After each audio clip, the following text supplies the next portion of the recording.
perbedaan sih yang tadi sih, kalau misalnya koas tuh waktunya nggak begitu jelas, kalau esket jelas banget, bahkan kalian libur juga jelas gitu. Kalau esket, kalau koas tuh kadang libur juga ragu-ragu. Satu minggu kadang masuk. Iya, bisa juga. Kalaupun nggak ada jaga, ya biasanya bisa dokternya mau gimana, Iya. kapan dokternya.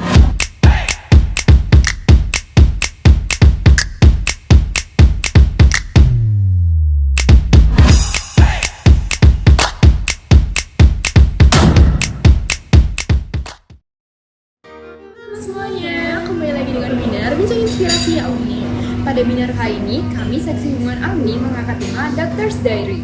Nah, Binar sendiri merupakan suatu program kerja dari Seksi Hubungan Alumni Timbangan FK4, yang mana di sini kita tuh menghadirkan atau mengundang alumni sebagai narasumber atau pembicara untuk diajak berbincang-bincang mengenai kehidupan setelah lulus dari sarjana kedokteran, dan juga nantinya akan disebarluaskan kepada Kema FK4.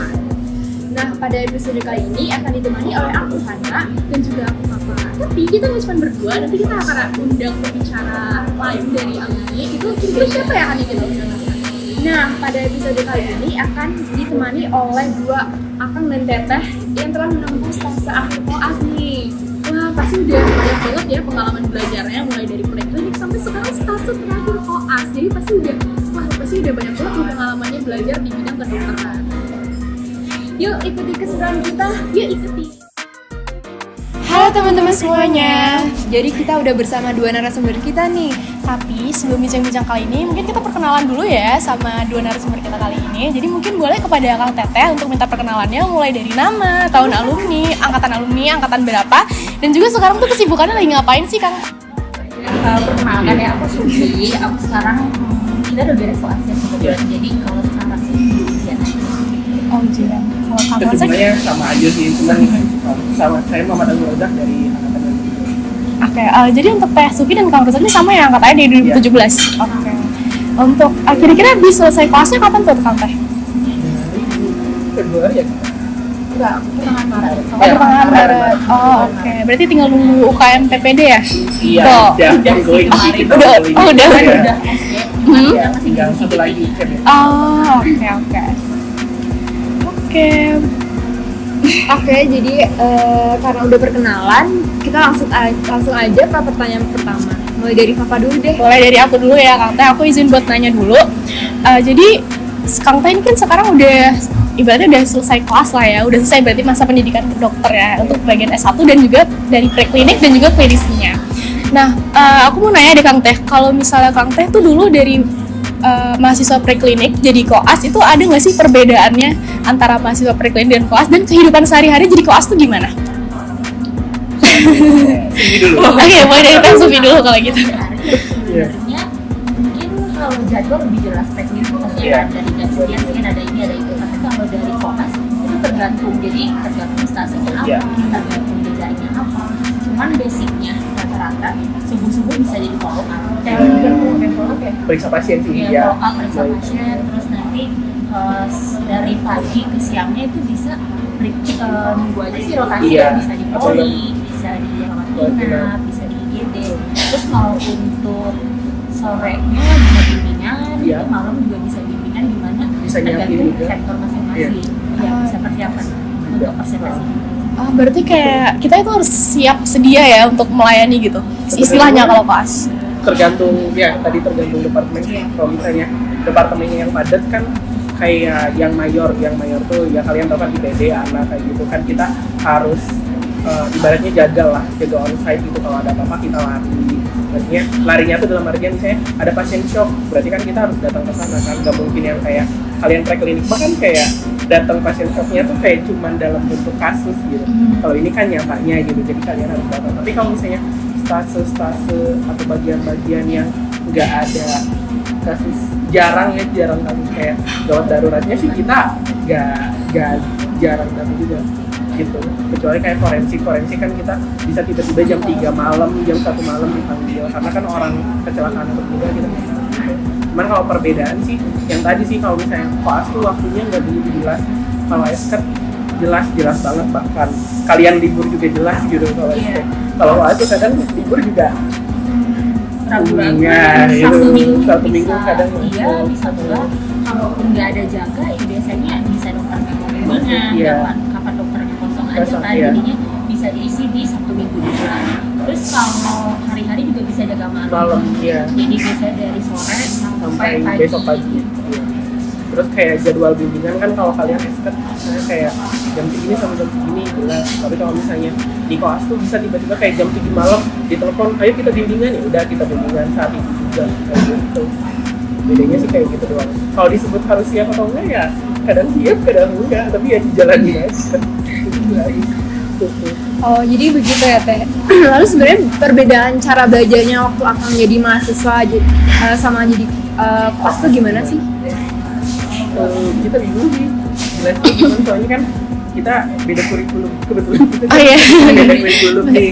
Bener. Nah dulu kan zaman kita ada yang istilahnya ujian SOKA kalau zaman 2017 itu. Jadi kita tuh dari SOKA tuh kepake lagi di koas secara tidak langsung, karena si SOKA ini tuh kayak kita nyari misalnya dari penyakit dispep lah, yang paling gampang dispep, etiologinya apa, keluhan utamanya itu apa, sign symptomnya apa, terus kayak patomekanismenya kayak gimana, penanganannya. Jadi kayak sebenarnya kalau zaman kita tuh koas tuh kayak ngulang SK, cuman kasusnya lebih banyak gitu dan lebih nyantai sih, soalnya kan kalau kita di koas tuh kayak dikasih tahu nih sama spesialisnya nanti sama konselennya, ini kasus dokter umum loh gitu, kalau udah kesini mah udah rujuk gitu. Jadi nggak, kalau ya disebut beda banget sih enggak ya, kurang lebih Cuman sama. mungkin kalau teknik kan dia lebih dalam di basic science gitu ya. Kalau udah koasnya lebih ke klinisnya langsung.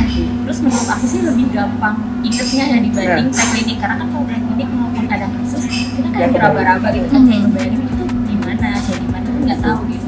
Kalaupun dia ngeliat foto doang atau apa gitu kan, tapi kalau misalnya koasnya kita ketemu pasiennya beneran gitu kan, bahkan kadang kita yang wawancara juga, kita yang Dari awal. edukasi juga dari awal. Jadi menurut aku akan lebih nempel aja sih gitu belajarnya. Cuman kalau untuk belajarnya sama aja sih. Iya. Cuman lebih kebayang aja kayak kalian ini murmur loh, ini rongki gitu, kayak kalian nggak kebayang kan sekarang Suara masih YouTube sama saya beda. iya suara terus datang ke pasien tuh kayak oh ini rongki nih, oh ini di sini gitu, ini murmur nih, jadi kayak kalian tuh lebih kebayang sih gitu. Berarti sempat ada kayak shock gitu ya Kang Teh kalau misalnya waktu awal terjun ke koas gitu. Ada kita kayaknya nggak begitu Kayaknya sih enggak ya. ya. Oh, nggak begitu ya? Gitu ya. Mungkin enggak, tapi lebih takut Iya. ke pasiennya, kayak takutnya sampai kita lakuin salah malah Iya. merugiin pasien kan, karena kita bukan yang, walaupun ada dokter yang ngejagainnya gitu ya, tapi tetap aja sampai yang udah kita omongin kalau kita salah kan tetap nggak enak ke pasiennya gitu. Oh gitu, oke. Jadi kan setahu aku juga kalau koas ini kan kita pakainya sistem stase ya. Jadi kayak misal terjun ke koas itu nanti ada yang dapat stase benda, stase objin, stase apa gitu kan. Nah kalau misalnya menurut Kang Teh tuh sistem stase tuh gimana sih? Apa ada kemungkinan? Karena kita udah kebetulan udah beda kurikulum nih. Apa ada kemungkinan nanti kita tuh sistem stasenya tuh bisa milih gitu, atau nanti bakalan diacak juga dari sistem prodinya gitu? Itu menurut Kang Teh gimana? Mungkin boleh dari Teh Sufi dulu deh. Dari Sufi dulu deh. Oke, dari. Kalau sistemnya sekarang gimana nanti kedepannya aku kurang tahu. Cuman kalau yang tahu aku di luar lain, di FK lain itu emang ada yang sistemnya milih gitu. Jadi dia akan beda lagi teman-temannya. Jadi menurut aku sistem yang sekarang udah enak sih. Kenapa? Karena kita dibagi sama kelompok besar sama kelompok kecil. Kelompok kecil itu setelah kecil kayaknya akan bareng terus. Kelompok besarnya emang akan diacak-acak lagi gitu.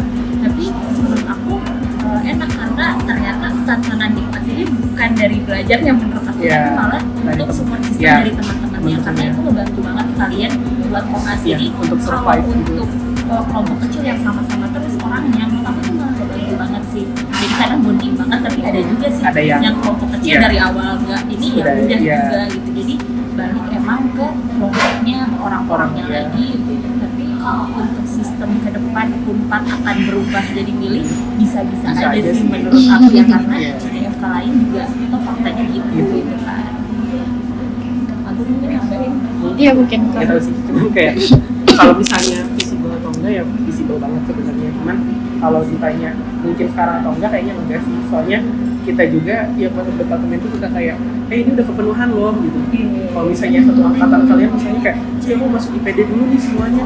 Tiba-tiba IPD 200 orang kan gak akan sanggup juga gitu.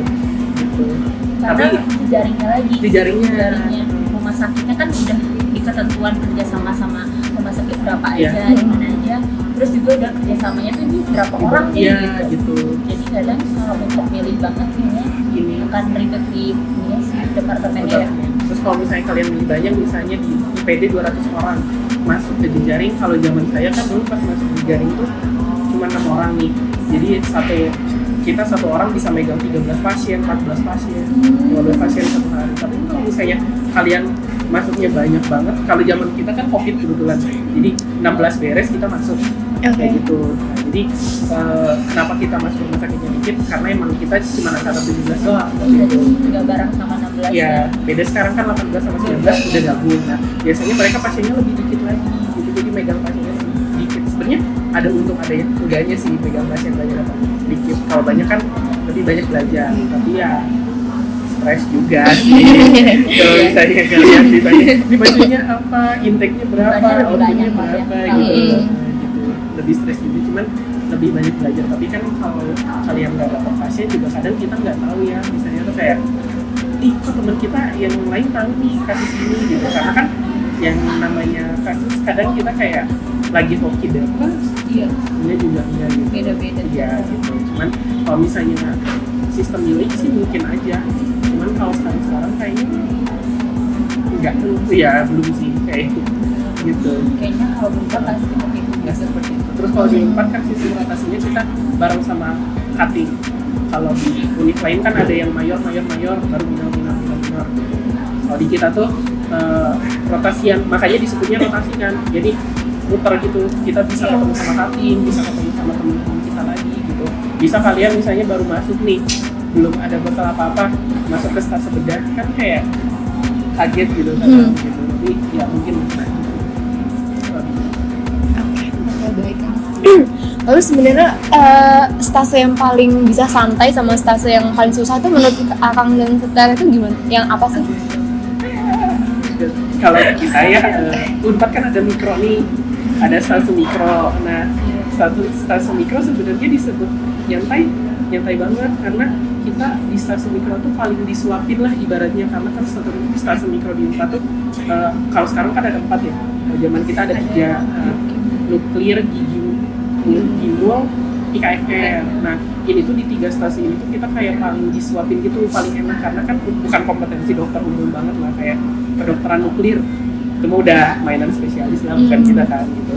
IKFR juga sama, gigi mulut kan kita mah tinggal rujuk, bukan bagian kita kan gitu. Jadi 3 stasi ini hitungannya kalau misalnya disebut nyantai karena kita disuapin gitu. Tapi kalau misalnya ditanya ujiannya kayak gimana ya sama ujiannya sama Boleh tapi lah. harus ngangkat ujian jadi iya apalagi di gigi mulut Gigi kan mulut. kasusnya ternyata banyak banget Iya. dan ujiannya sokak gitu kotak kan. Jadi dan OSCE. iya, divisi X, ujiannya iya, divisi divisi X, jadi 2 kali. Jadi dengan waktu 1 minggu kadang sebenarnya nggak cukup Iya. juga. Kalau dibilangnya seru sama nggak seru kayaknya sama aja. Iya. Tiap stase tuh punya cerita yang masing-masing, Masing-masing, cuma dan tergantung tiap orang juga punya cerita yang masing-masing, Masing-masing. itu pasti beda.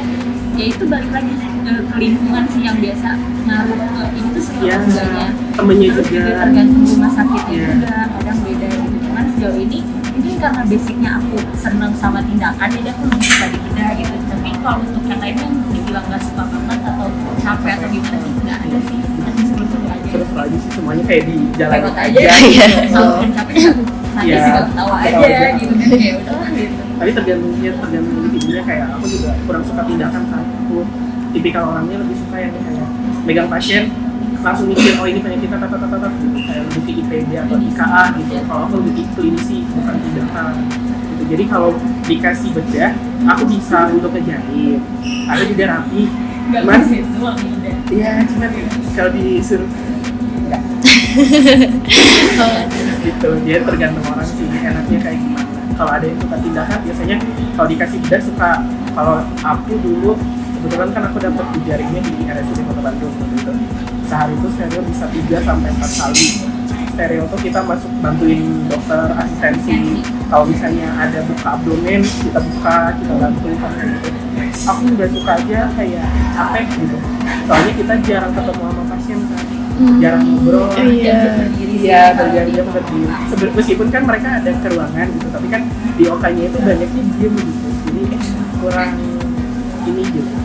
Tapi kalau misalnya ke ruangan aku lebih suka gitu. Jadi itu tergantung orang sih, tentatif. Maksudnya tiap orang kan pasti terus ke sini gitu. Terus yang mikro juga tadi capeknya tuh kita hari Senin masuk, hari Selasanya udah ujian. Kalau yang mikro meskipun seminggu kita kan disuapin, tapi hari Selasanya udah ujian, Kamisnya ujian, Jumatnya ujian gitu. Jadi kita baru nih, aduh ini gimul belajar, besoknya ujian. Oh gitu, oke. Jadi lumayan padat ya kalau di mikro ya, Kang Teh? Disebut padat, dikejar waktu iya, aja sih. dikejar waktu. Karena kebetulan kalau di Unpad beres nasi tuh nggak ada libur. Nah, itu. Kalau di univ lain tuh ada kosong libur, Iya. terus seminggu gitu kan. Libur hari Apalagi Minggu Mayor kan. Tapi minggu udah marahan. Iya, udah marahan, Saya gitu. kalau dijaring kadang udah dari Udah, hari Sabtu iya. udah ada Zoom lagi yang apa yang selesain, padahal stase yang sebelumnya juga belum beres. Jadi emang Unpad itu juga ada liburnya gitu, Iya. jadi langsung. Enaknya sih ya kita cepat selesainya, cuman emang kalau udah capek ya udah capeknya langsung aja gitu. Ini jangan terlalu dipikirin Iya. sih, kalau udah lewat ya udah gitu, biar nggak ngaruh ke yang Oh, lain. oke. Kayak aku kalau misalnya sekarang tuh aku suka lihat di TikTok tuh kayak orang-orang tuh kayak biasanya ya orang-orang yang lagi kelas itu kakak yang lagi kelas tuh dia tuh kayak nganggupnya tuh orang-orang yang ada di stase kulit tuh kayak apa sih namanya enjoy banget gitu, kayak nggak sesusah itu kalau di stase kulit gitu. Itu kalau menurut Kang Teta tuh gimana? Bener nggak sesusah itu? Harusnya sih seru, cuman bebannya itu sangat besar karena kulit itu kan integumen tuh SKD, kalian tahu SKDI kan? Iya. Ada SKDI 1, 2, 3, 4.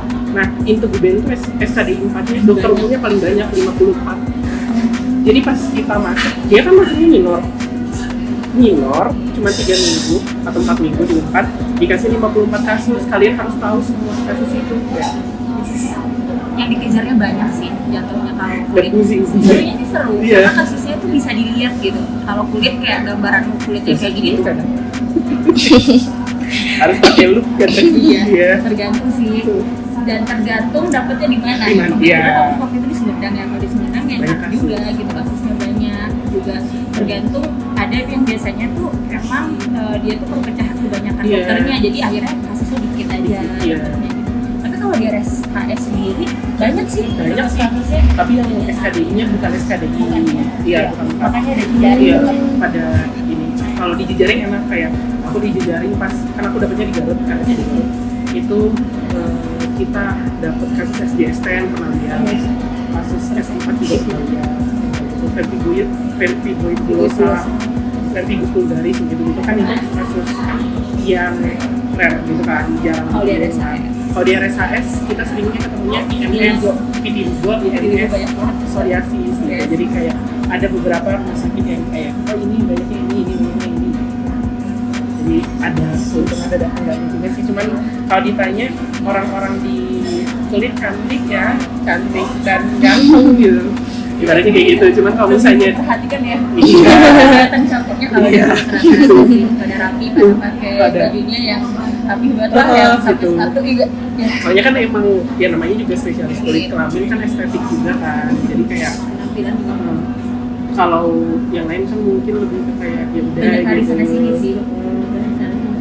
Jadi kalau misalnya ditanya sibuk sih sibuk, nyantai gak nyantai apa sih katanya kulit terhitung yang ibaratnya kalau kayak capeknya tuh karena kasusnya banyak, bukan capek karena tekanan ya, tapi kayak kasusnya banyak banget tuh, targetnya banyak.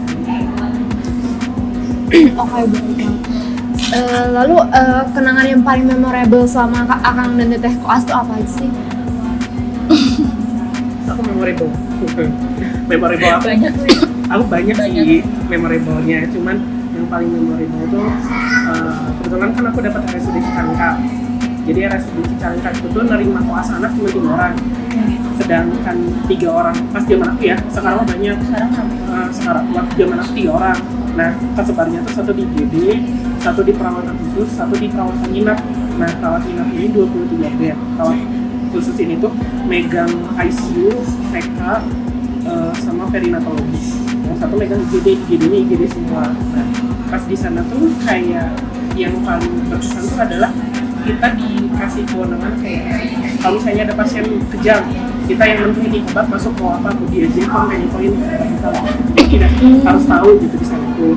Terus di sana tuh tapi itu maksudnya kita harus konsul juga ya, nggak yang langsung kayak gitu ya. Cuman kayak di sana tuh emang kayak kita dikasih kewenangan begitu, jadi makanya di sana berkesan banget. Terus satu hari di sana yang aku paling suka sebenarnya karena kita megang pasien satu hari 23 orang sama orang, jadi kayak dari jam 5 tuh kita udah ke pasien, selamat pagi bu, anaknya gimana, periksa, tulis, direkam medis semuanya. Nanti pas beresnya kan kalau pas ada yang namanya visit. Nah visit kita laporin ke dokternya kayak, baik dok selamat pagi, ini pasien atas nama ini, usianya segini, dengan keluhan ini yang membaik apa, yang sekarang muncul apa gitu, hematologinya gimana gitu. Jadi kayak berkesannya di sana karena kayak udah jadi dokter umum sih, dokter umum dan semi yang lagi residensi gitu, jadi kayak suka banget kayak gitu. Terus di jiwa juga aku suka karena aku emang tertariknya di jiwa sebenarnya, jadi kayak suka aja gitu kayak untuk ngobrol tentang penyalahgunaan obat yang kayak gitu, kayak oh ini hal-hal yang baru yang aku pelajari.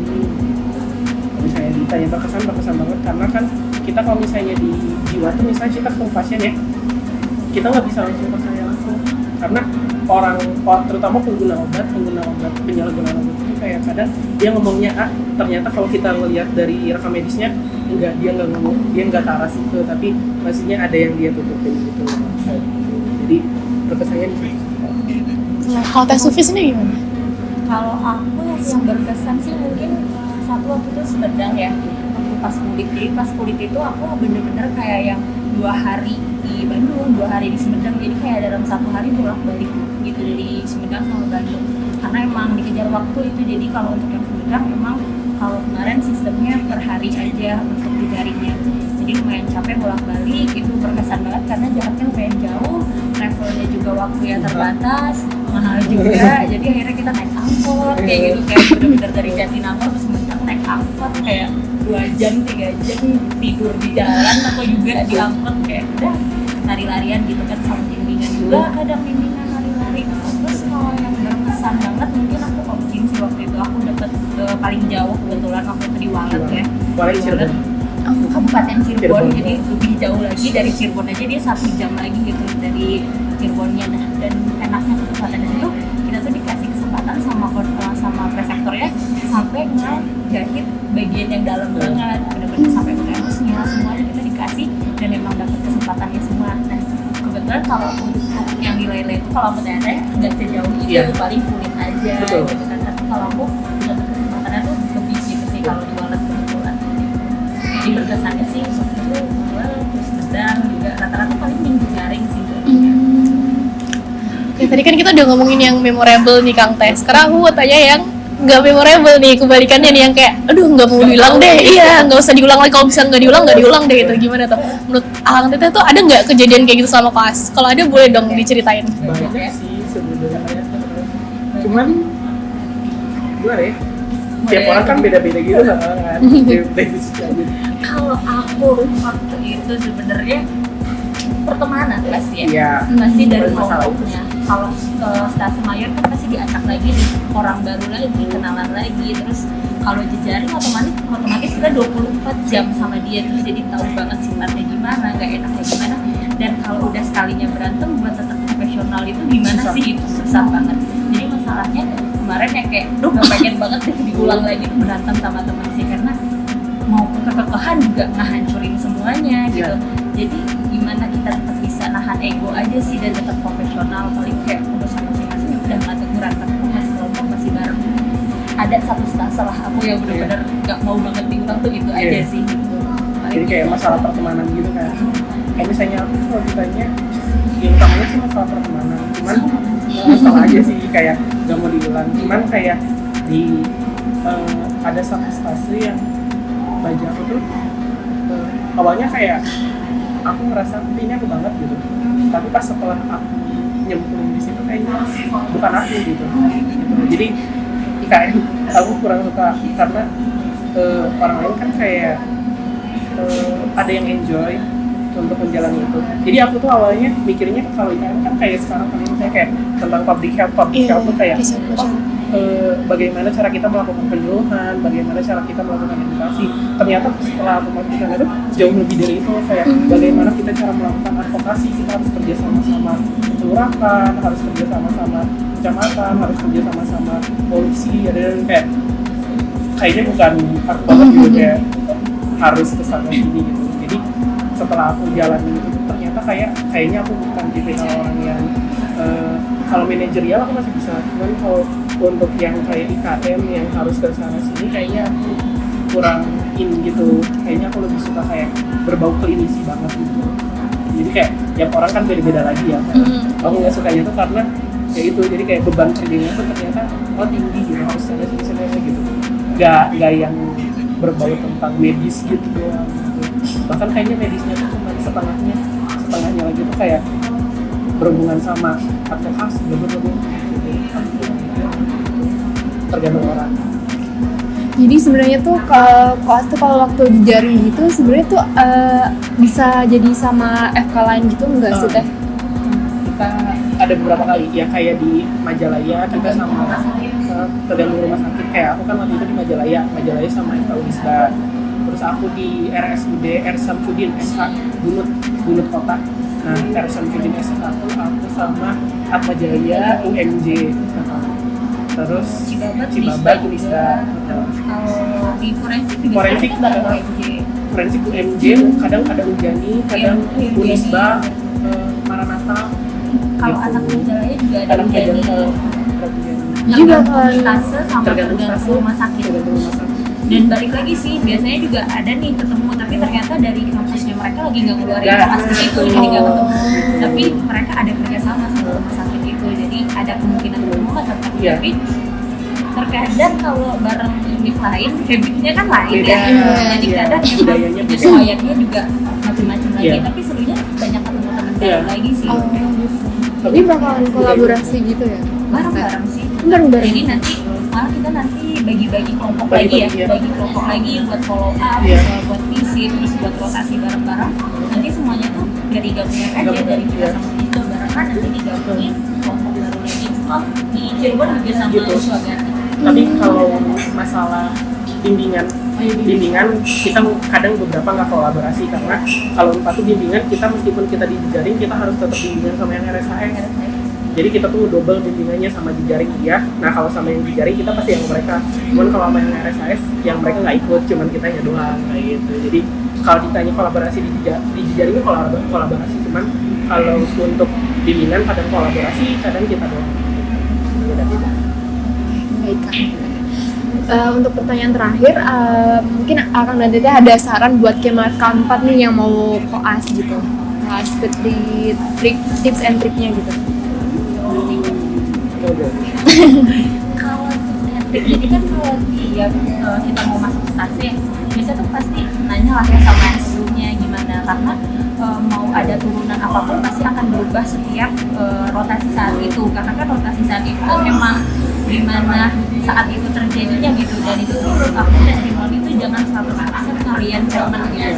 Kalau untuk sistem, untuk apa segala macam itu nggak apa-apa kalian cerna, tapi menurut saya kayak kadang ada pembawaan ini yang kurang nyaman, pembawaan itu yang kurang nyaman. Itu menurut aku yang jangan terlalu jadi mindset kalian, karena kadang aku ngeliat teman-teman aku kayak aku takut nih di sini gitu, udah makan omongan dulu gitu kan, kayak aku takut mau kesini, makanya ceritanya kayak gini gitu. Tapi ternyata pas kita kesana baik-baik aja gitu. Jadi balik lagi gimana pembawaan kitanya juga, bisa jadi emang kondisi di sana lagi gak nyaman juga, terus juga bisa pembawaan kitanya juga yang kurang enakin gitu. Jadi menurut aku di koas ini hal yang paling banget harus kita itu attitude dari cara kita juga, sopan santun kita gimana itu ngaruh banget, karena perlakuan orang ke kita bisa beda-beda juga. Jadi mau orang ngerasain ini sih kita belum tentu gitu sih. Paling kalau dari aku jaga sopan santunnya sih itu penting banget kalau di koas. Kalau misalnya dari aku, kalau untuk masalah keilmuan ya, kayak aku yakin lah orang-orang yang masuk FK udah orang-orang yang dipilih ya. secara keilmuan pintar gitu, cuman ya istilahnya jangan besar kepala gitu. Kadang kalian tuh pas masuk ya beberapa yang ya ini ya naif ya, maksudnya kayak ngeliat teman universitas sendiri atau lintas universitas ada yang udah ngerasa kayak ini aku udah jadi dokter nih, padahal kamu tuh baru di tempat gitu ibaratnya. Nggak boleh sama sekali maksudnya kayak membentuk diri yang seperti itu, karena yang namanya dokter pun kalian kalau misalnya ada pasien shock kalian pasti butuh perawat gitu. Misalnya kalian pasien shock datang nih, tetap kan harus ABCD gitu, ABCD. Kalian kan misalnya kalau kalian fokus untuk ngejauh kas, pasti kan yang megangin yang masangin itu pasti perawat kayak gitu. Jadi kayak harus tahu bagaimana cara bekerja sama, jangan pernah merasa besar kepala kayak gitu, karena setinggi-tingginya ilmu kalian DF lah gitu ibaratnya kayak gitu. Terus attitude yang utama, jadi sama dokter, mau sama perawat, sama siapapun attitude yang utama. Kayak misalnya mau minta rekam medis kalau misalnya mereka lagi sibuk, dia tungguin. Kalau misalnya mereka udah kosong, kita kayak punten bu, kalau misalnya ke perawat saya mau minjem ini boleh. Kalau ke dokter kayak punten dok, saya ingin bertanya mengenai ini gitu. Yang saya tahu ilmunya kayak gini, tapi kok di lapangan kayak gini kayak gitu. Nanti dokternya akan berkesan sama kalian kayak gitu. Terus kadang kalau yang aku tanemin, karena kan waktu itu pas pertama aku di RSUD Majalaya, pas di RSUD Majalaya itu kayak aku ditekanin untuk bisa untuk berkomunikasi dengan baik dengan semua orang. Makanya tiap pagi tuh ada satpam, ada OB ada satpam ya, pokoknya yang suka bersih kayak pagi gitu, karena mereka juga suka manggil kita kayak pagi dok gitu. Jadi kayak kitanya terbiasa untuk membuat kesan baik sama orang gitu. Jadi kayak orang lain tuh kaliannya nggak akan ini gitu. Makanya kalau saya di RS misalnya ada orang RS itu ketemu lagi sama saya di RSAS misalnya kayak dok lagi ngapain, padahal jujur ya kadang saya lupa siapa, terus dia mengenali lagi kayak ini dok saya yang dari RS ini kayak kayak ngapain bu di sini gitu. Jadi kayak biar ada pesan baik ke kaliannya sih, biar kaliannya lebih enak juga gitu dan berkah kaliannya. Tahu dari aku. Berarti ini jaga sopan santun ya nomor satu ya untuk kalau ilmu kan nanti juga mengikuti. Kadang kayak kalian sekarang misalnya periksa dari head itu bingung kan, nanti pas udah ke jaringan kalian kan misalnya kayak periksa, aku mau periksa hepatomegali gitu, hepatosplenomegali kan. Kalau di kita diajarinya nafas tekan gitu kan, itu susah. Nanti kadang ada ya trik tersendiri dari konsulen, lebih gampang kayak gini, kayak kalian ikutin aja kayak ternyata kayak gini ya lebih gampang gitu. Balik ke pengalaman. Iya, balik ke pengalaman kalau yang kayak gitu. Jadi kalau ditanya kalian harus pinter banget, enggak, tapi at least kalian bawa ilmu gitu. Oke, mungkin nggak terasa ya teman-teman juga.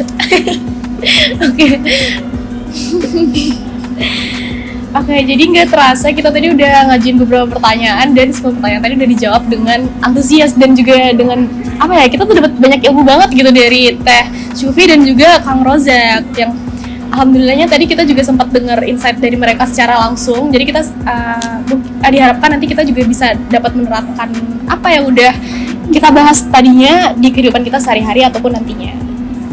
Oke, terima kasih banyak buat Akang Teteh yang telah meluangkan waktunya untuk hadir di kegiatan Binar kali ini.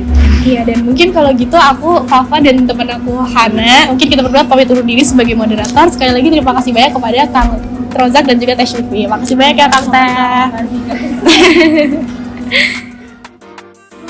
Seru banget, tadi ternyata aku dapat banyak insight nih. Iya, soalnya tadi kita juga udah ngelakuin wawancara secara virtual kepada Akang Tetehnya juga, dan kita tadi udah sempet nanya mengenai kayak bagaimana kehidupan kelas sehari-hari, gimana sistem pembelajarannya, apakah ada perbedaan di antara sistem preklinik dan juga sistem koas, lalu mengenai stase-stase juga, mulai dari stase apa yang sulit, stase apa yang longgar, hingga momen paling memorable juga kita tanyain tadi. Ikuti keseruan kita di bincang inspirasi selanjutnya ya. Bye-bye, terima kasih.